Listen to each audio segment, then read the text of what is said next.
Bakit? Kulang ko ba yun sa'yo? Di ba sabi ko po sa'yo na kami mga bayarin sa school? Ano ba yan at ang dami niyong bayaran? Wala namang ganyan sa amin. Para lang sa improvement fund. Improvement fund? Aalis naman na kayo sa school mo next year ah. Bakit lang hihingi pa sa inyo? Magbaon ka na lang. Kuya, wala na talagang nagbabaon sa school. Tigilan mo ako sa kartehan mo, Chin. Wala na nga tayong pera. Eh pagkain naman dito ah. Magluto ka ng itlog. Bawonin mo bago ka umalis. Pero pa, Oh, ito 5 piso. Pipilin mo yung chin ha. thank you ma. Di na nga po sapat sweldo nyo para sa bayarin dito sa bahay.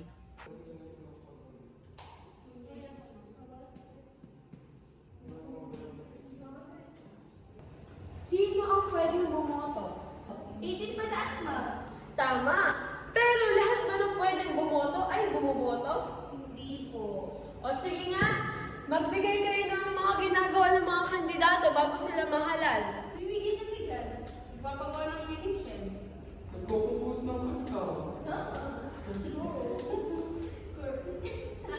Correct!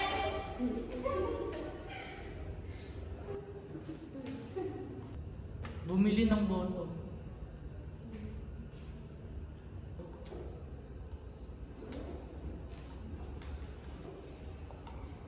Tama, Miguel.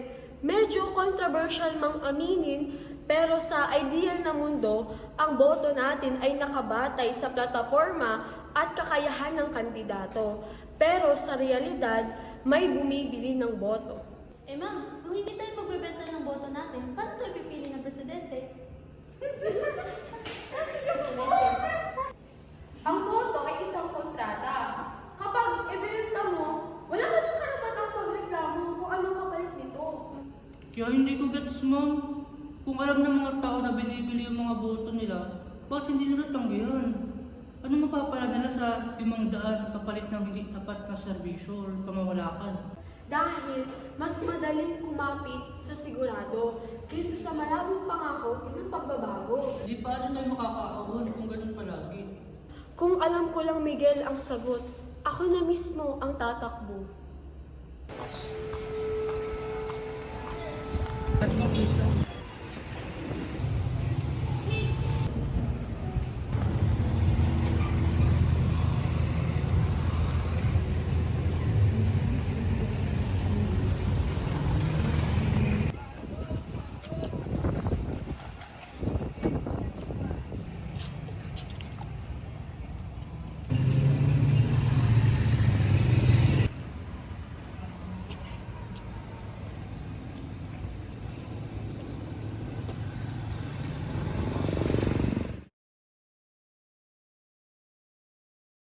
In 2010, the Philippines faced new challenges under the Aquino administration, with economic struggles and political shifts shaping the nation's future. Benigno Noynoy Aquino III had risen to power, promising a new era of anti-corruption and transparency. His Daang Matuwid platform aimed to restore public trust in the government. But change was slow.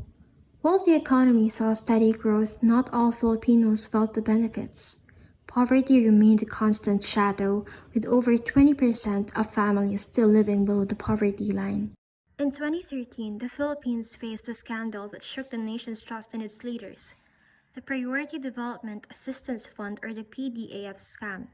Billions meant for public services ended up in the pockets of corrupt officials. The streets filled with protesters, their voices echoing demands for accountability.